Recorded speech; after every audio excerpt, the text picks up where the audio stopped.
한국경제TV 생생한 실전 투자 정보 와우퀵.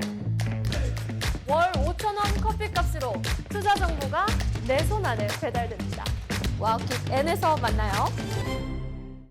네, 전반적인 시장을 점검해 보면서 탄탄한 투자 전략 세워드리도록 하겠습니다. 전략적 투자 시간이죠. 최석원 전 SK증권 미래전략부문 대표 모셨습니다. 대표님 안녕하세요. 반갑습니다. 네, 안녕하십니까. 네, 오늘 코스피 지수가 장중한 때에는 4,700선을 터치를 했고 변동성이 좀 큰 모습을 보여주고 있습니다. 조금 전에는 또 상승으로 코스피가 돌렸어요. 우리 시장을 보고 정말 강하다, 잘 네, 버텨주고 있다 이런 생각이 들어요. 그렇죠. 네. 지금 뭐 올해 들어가지고 거의 매일 계속 연일 올랐어요. 오르고 네. 있는 상황이고 오늘같이 사실은 조금 조정이 있을 수도 있겠다. 오전에 그런 이제 좀 시각이 있었던 날들도 이거 굉장히 잘 버티고 있는 거거든요. 그러니까 상승 트렌드가 굉장히 뚜렷하게 형성이 되고 있고 지금 아마 이 외국인 투자자들이 좀 팔지만 또 국내 투자자들이 대거 저기도 많아요. 이 고객 예탁금 수준도 굉장히 높은데 네. 이제 그런 어떤 대기 수요들이 풍부하게 작용을 하면서 계속 오르고 있는 상황인 것 같아요. 뭐 무엇보다도 아마 어제 미국 CPI 나왔잖아요. 그러니까 이제 여러 가지 우려들과 걱정들이 막 뒤섞이고 있습니다만 눈에 보이는 발표되는 어떤 경제 지표나 이런 게 심각한 경제 위기라든지 또는 실물 경제 침체라든지 그런 걸 보여주고 있지 않다는 기본적인 믿음이 깔려 있고 그 하에서 우리나라 같은 경우에는 지금 뭐 AI 때문에 반도체도 있지만 그 밖에 이제 주도하는 어떤 산업들이 상당한 저평가 과정이 길었잖아요. 이제 그런 것들을 순차적으로 좀 이렇게 그러니까요. 네, 제대로 네. 반영하기 시작하는 시장이 아닌가 싶어요. 그러다 보니까 반도체 쪽이 조금 죽어도 주가가 안 올라도 이제 다른 또 주요 주들이 막 오르는 이런 상황으로 시장을 이끌어 나가는 형태이기 때문에 시장의 어떤 추세적인 상승을 지금은 이렇게 의심할 필요는 별로 없어 보이고 단지 늘 그렇지만 상승을 계속해 나가고 이렇게 조정이 제대로 없으면 어쨌든 많이 버신 분들도 생기겠죠. 물론 소외되는 분들도 계시지만 이제 그런 분들이 하락할 때의 어떤 심리적 여지가 좀 더 생기는 거죠. 좀 더 크게 하락을 해도 팔고 일단은 이익을 실현하자는 생각이 한꺼번에 발생할 수도 있어서 조정은 있을 거는 같아요. 그런데 그 시기는 아마 지금처럼 이렇게 8일, 9일 이렇게 오르게 되면 조만간이라고 얘기를 해야 됩니다만 1월 중에는 한번 조정 이후 그 다음에 다시 또 오르는 이런 모습이 아닐까 생각을 하고 있습니다. 네, 이렇게 8골을 연속 올랐으면 좀 깊은 조정이 나올 법도 한데 우리 시장 굉장히 강합니다. 지금 삼성전자 다시금 상승으로 틀었고 하이닉스도 낙폭을 거의 다 줄여 나가고 있습니다. 순환매가 돈다라고 표현을 해주셨지만 그 순환매가 도는 섹터가 반도체를 비롯한 기존의 주도주 안에서만 돌고 있어서 네. 좀 소외되시는 분들도 당연히 있을 것 같아요. 네. 자, 어제 조선이 잘 갔다가 오늘 좀 조정이 나오고 있고 네. 조방원 안에서 순환매가 도는데 이 조방원에 대한 투자 전략 어떻게 가져갈까요? 네, 네. 여러 차례 이제 이 자리에서도 말씀드렸습니다만 기본적으로 조선 방위산업 또 원전 다 좀 장기적인 성장 스토리들이 있죠. 그리고 거기에 이제 핵심적으로 우리나라의 기업들이 경쟁력이 있다는 점도 있지만 최근에 우리 이제 트럼프 대통령이 네. 굉장히 많은 시장에 영향을 미치고 있는데 어쨌든 미국이 주도해서 국방 예산을 증가시키고 있잖아요. 그리고 또 한편으로는 이 글로벌 경쟁이 만약에 안 그랬으면 정말 좋겠지만 군사적인 충돌로 이어질 경우에는 가장 핵심적인 그 싸움의 공간들은 결국 해상이라고 생각을 하거든요.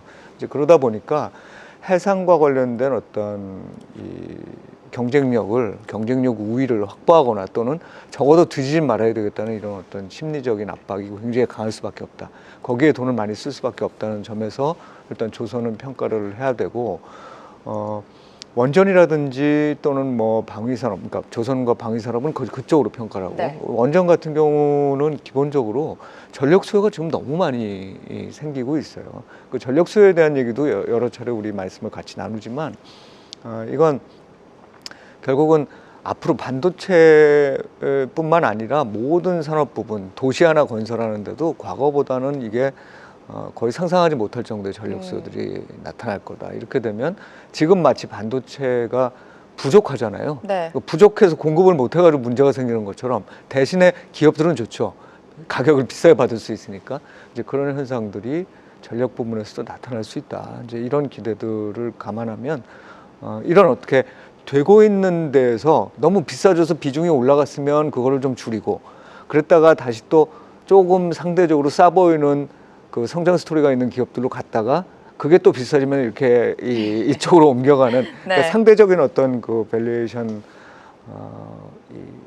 어떤 민감도라든지 또는 자기 포트폴리오 내에서의 비중 이런 걸로 이제 조정을 해가면서 시장을 끌어올릴 거다. 대신에 우리가 좀 주의해야 될 건 그 순환매에 예를 들면 내수 이런 거는 들어가기가 어렵다는 거예요. 우리 지금 환율 굉장히 높잖아요. 그러니까 환율이 높아진 상황에서 지금 말씀드렸던 이런 성장 스토리를 갖는 데는 다 사실 글로벌 수요와 관련된 그럼요. 거고 네. 우리나라 입장으로 보면 환율이 높은 게 이 기업들한테는 나쁘지 않아요. 그런데 환율이 높다는 건 내수 전반에는 굉장히 안 좋은 얘기다. 그렇기 때문에 이런 순환이 예를 들면 과거처럼 이렇게 수출주로 갔다가 또 오르고 났는데 내수주 보니까 싸서 내수주로 가고 이런 구도가 아니라는 거예요. 그래서 올라가는 종목들이 서로 순환하는 순환매 이 시장이다라고 봐야 되고 거기에서 이제 좀 더 확산된다면 뭐 현대차처럼 로봇과 관련된 어떤 수혜를 받는 데들 그리고 뭐 실적과 관련해서 특히 이번에 이런 어떤 바이오와 관련된 또는 금리 인하 때문에 특히나 또 수혜를 받을 수 있는 바이오 특정 종목들 이런 데 쪽으로 확산이 될 뿐이지 이게 전반적으로 과거와 같은 확산이다 이렇게 보기는 좀 어려운 시장입니다 지금이. 다 같이 오를 수 있는 장세는 아닌 것 같아요. 일단은 반도체, 조선, 방산 그리고 전력기기, 원전을 넣어야 될 것 같고 말씀해 주신 것처럼 현대차를 빼놓을 수가 없습니다. 네네. 현대차가 이제는 뭐 자동차 기업보다는 로봇 기업으로 탈바꿈을 하면서 어제 현대차 그동안 만년 저평가였던 현대차가 10%대 시세를 내줬고 오늘도 상승을 이어가려는 움직임이 포착이 되고 있습니다. 사실 오늘은 현대차보다 좀 기아가 더 강하죠.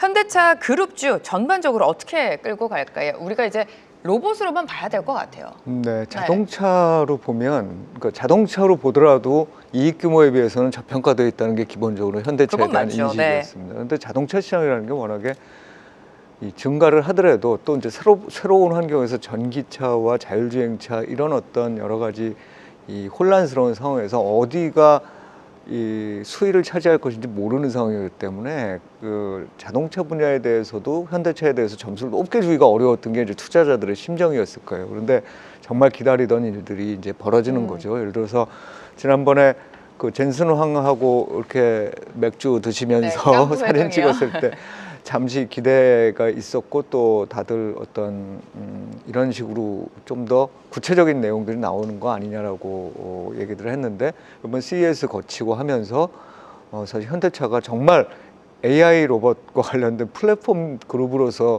거듭날 수도 있겠네 하는 어떤 기대감이 확 올라가는 상황인 것 같습니다. 실제로 뭐 다른 국가의 피어 대비해서 얼마나 경쟁력이 있는 건지는 사실 저보다는 그 개별 종목이나 산업 애널리스트들이 잘 아시겠지만 이런 기대가 형성되어 있는 상황에서 사실 주가가 오르는 건 너무 당연하고요. 대신 우리가 이제 늘 이런 데는 주의를 좀 요하는 건 로봇이라든지 이런 게 로봇 플랫폼 기업으로서 현대차의 각 그룹주가 다 수혜를 받을 거라고는 보는데 사실 아까 우리 보셨지만 이게 시장의 성장하는 속도가 분명히 빠르긴 해도 기업들의 실적으로 이어지는 게 어느 정도 수준부터 이게 이제 투자는 많이 해야 될 텐데 어느 정도 시점부터인지는 좀 불확실한 거죠. 이거는 어떤 신산업에서도 마찬가지입니다. 그래서 이제 기대가 너무 빨리 반영된 이후에 사람들이 투자자들이 다 요구하는 건 그 다음에 이제 실적은 어떻게 될 건데 이런 부분이잖아요. 이제 그 부분에 한 번쯤 흔들릴 수 있다. 대신에 우리가 현대차에 대해서 상당한 이제 믿음이 생긴 상황이기 때문에 포트폴리오 중에서 현대차의 비중을 이전보다는 좀 높게 가져가야 되는 건 분명해 보입니다. 네, 지금 현대차의 부품 공급 소식이 전해지면서 모베이스라든지 모베이스 전자까지 어제에 이어서 오늘 이틀 연속 상한가를 치고 있습니다. 현대차가 40만 원 선을 돌파를 했지만 여전히 추가 상승 여력이 있다라고 판단을 해주셨고요.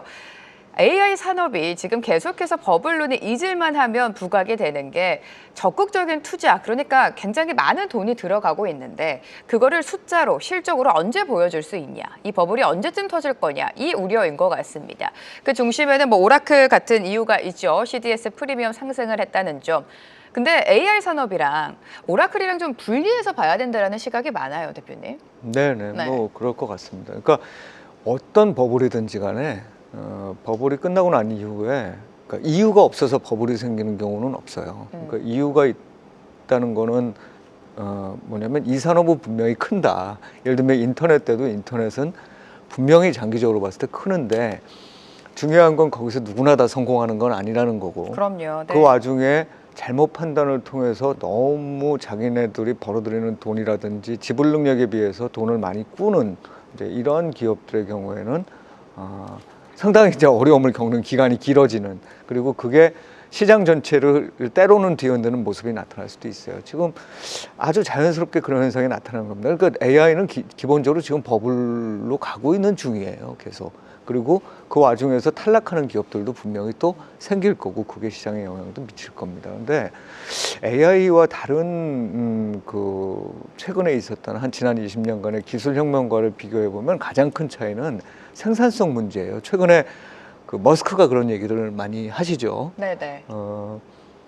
좀 있으면은 뭐 약간 과장된 얘기지만 의사들도 다 그 로봇가 대신할 수 있다고 대신할 거다. 예, 네. 생각을 하고 있고, 이제 뭐 누군가는 배관공이 AI 시대에 나중까지 남을 직업이다 이렇게 얘기를 하고, 다른 어떤 직업들은 대부분 다 없어져도 상관없다 네. 이렇게 된다는 건데, 이제 거기까지 우리가 극단적으로 생각을 할 필요는 없다고 봐도 어쨌든 간에 대단한 생산성 향상을 이룰 수 있는 분야라고 보여지는 거죠. 일단 잠도 안 자고 사람하고는 다르잖아요. 사람이 만들어낼 때와 시간적, 물리적 한계들이 없어져 버리는 거거든요. 그렇죠.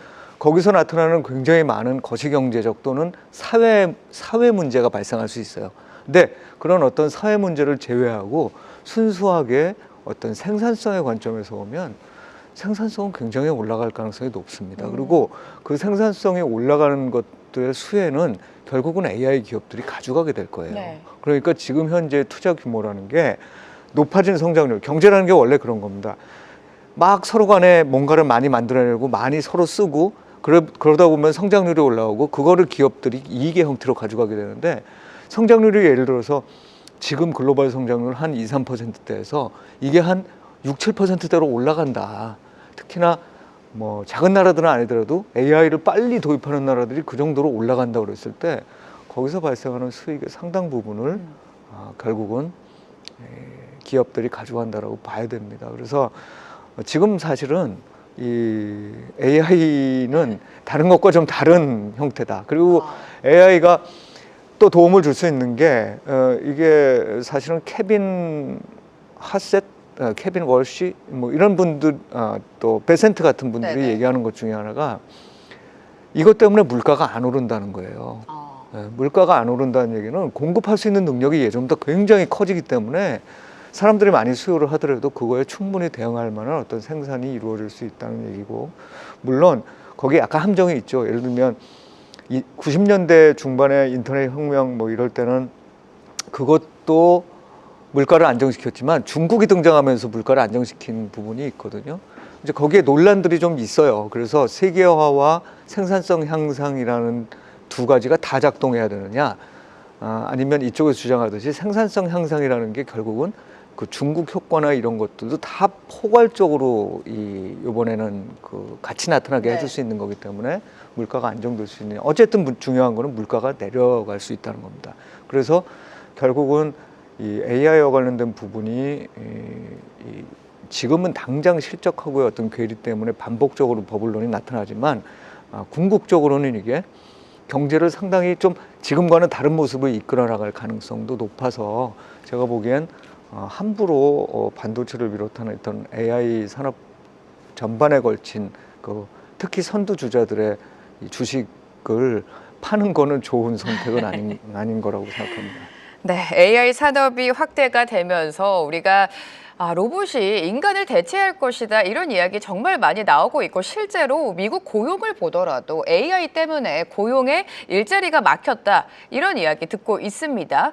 그러면 갑자기 이런 생각이 들어요. 인간을 대체를 하려면 가장 중요한 거는 이 인간의 정밀하고 정교한 손이잖아요. 이 손을 잘 구현을 해야 될 텐데 네네. 그와 관련해서 우리가 투자 포인트를 또 찾아볼 수 있을 것 같아요. 네, 아까 네. 뭐 그 유압이라든지 그런 네. 부분들이 있었잖아요. 그러니까 머릿속에서 뭔가를 잘하더라도 이게 손이 잘 제대로 따라가야죠. 잘 네. 이루어져야 된다는 거죠. 그게 이제 결국 최근에 나타나고 있는 피지컬 AI에 그럼요. 대한 어떤 수요라고 봅니다. 그래서 선택을 지금 잘하고 시장은 이미 기민하게 그걸 잘 쫓아가고 있는 거고요.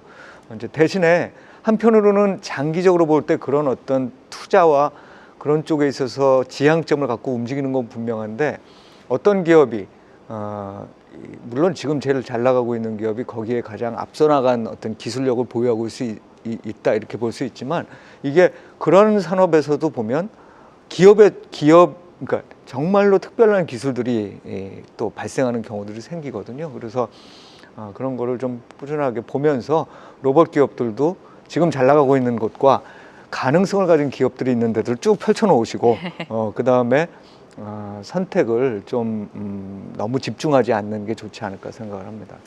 네, 그렇기 때문에 피지컬 AI, 피지컬 로봇에 대한 기대는 계속 확산이 되고 있는 것 같습니다. 자, 시작으로 다시 돌아와서 수급 동향도 좀 체크를 해보도록 하죠. 새해 시작과 함께 우리 시장 코스피 지수 흐름은 굉장히 좋았는데 외국인은 좀 계속해서 물량을 팔고 있습니다. 1조 넘게 매도를 했던 기억도 있는데 외국인의 수급 동향은 좀 언제쯤 들어올 수 있을까요? 환율의 영향도 있죠. 환율 영향도 좀 있겠지만 기본적으로는 우리나라가 사실 아직은 선진국 지수에 안 들어갔잖아요. 그렇죠. 그런데 보면 반도체를 중심으로 해서 연초에 상승폭이 굉장히 빨랐죠. 작년 이제 12월부터 시작해가지고 그런 상황은 뭘 의미하냐면 한국의 비중과 반도체의 비중이 다 높아졌다는 걸 의미하거든요.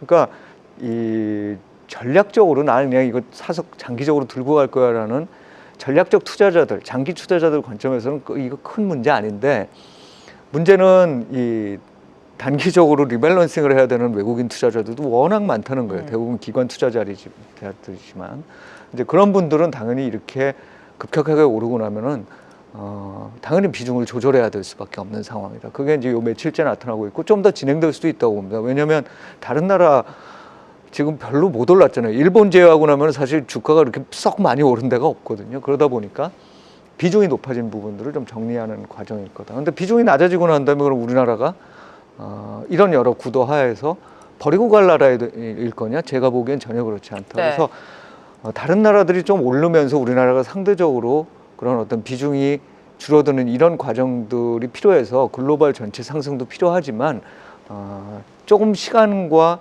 어떤 기간에 걸친 조정이 이어진 이후에는 다시 들어올 수밖에 없다고 생각하고 있어요. 그래서 지금 개인 투자자들이 최근에 사시면서 걱정들이 좀 있잖아요. 그런데 제가 보기엔 조금 우리가 유리한 건 뭡니까? 개인 투자자들이 그런 기관 투자자들보다 더 견딜 수 있다는 거거든요. 그러니까 견딜 수 있는 돈을 사용해야 되고 그걸 통해 가지고 조금 더 길게 보고서 투자를 하시면 이번 시장에서 그렇게 크게 이 낭패를 보는 일은 없을 거다 이렇게 생각을 합니다. 네, 결국에 외국인의 방향도 외국인의 시선도 실적을 따라가고 있는 것 같습니다. 지금 우리가 반도체 외치는 이유가 그 중심에 실적 이익 전망치가 계속해서 상향이 되고 있기 때문이죠. 반도체를 제외하고 지금 실적이 좀 끌고 가고 있는 장세인데 투자 전략을 좀 마지막으로 들어볼게요. 네, 말씀드린 대로 지금은 상승 추세이기 때문에 주식 포트폴리오는 유지를 해야 되고 만약에 주식을 안 하시고 계시는 분들이라면 조금의 조정이 있으면 순차적으로 좀 주식을 모아가야 된다. 대신에 이제 업종은 아까 크게 제가 말씀드렸던 게 네. 수출과 내수를 보면 내수는 안 돼요, 잘. 오늘 같은 경우에 뭐 시장이 좀 조정받으니까 소비재주 오르고 하기도 하는데 그거는 이제 트렌드가 아니라고 봅니다. 그래서 수출과 관련된 것 그리고 우리가 잘하는 수출이니까 결국 반도체, 조선, 자동차 그렇다고 자동차 같은 건 얼마나 지금 좋습니까? 그런 어떤 새로운 성장 스토리가 발생하는데 이제 내수 중에 투자를 하려면 우리가 이제 제도와 절차를 좀 잘 만들어서 우리나라로 사람들이 들어오게 하려는 뭐 상법 개정을 비롯한 각종 제도를 하고 있잖아요. 이제 그럴 때 또 수혜를 받을 수 있는 게 금융입니다. 단지 이제 금융의 비중은 너무 높이지는 않는 게 좋은 게 이게 이번에 미국에서 어제 우리 봤잖아요. 그러니까 이제 신용카드 네. 회사들에 대해서 금리를 통제하는 현상이 트럼프가, 나타나는데 금융은 사실 모든 국민의 어떤 그 복리, 후생과 관련이 돼 있기 때문에 어떤 나라 정부도 사실 너무 시장주의적으로 맡기지 못할 수도 있어요. 그러니까 각종 개입이 들어갈 수 있다는 얘기입니다. 그래서 한편으로는 그 거버넌스의 선진화라든지 또 주주에 대한 어떤 환원을 많이 한다는 측면에서는 분명히 좋지만 다른 한편으로는 정부의 개입이라는 게 언제 어디서건 또 들어올 수도 있는 이 업종이라는 얘기예요. 그래서 다른 내수들은 사실 비중을 이하로 둬야 되고 금융은 뭐 가지고는 있어야 되지만 그걸 너무 중심 포트폴리오가 아닌 시장 비중 정도로 갖고 네네. 있으신 게 좋다 이렇게 판단합니다. 네, 전반적인 섹터에 대한 투자 분석까지 도와주셨습니다. 최석원 전 SK증권 미래전략부분 대표와 오늘 함께했습니다. 대표님 감사합니다. 네, 고맙습니다. 계속해서 다양한 경제 이슈를 알고 싶다면 구독과 좋아요, 알림 설정 부탁드립니다. AI 캐스터 권미정이었습니다.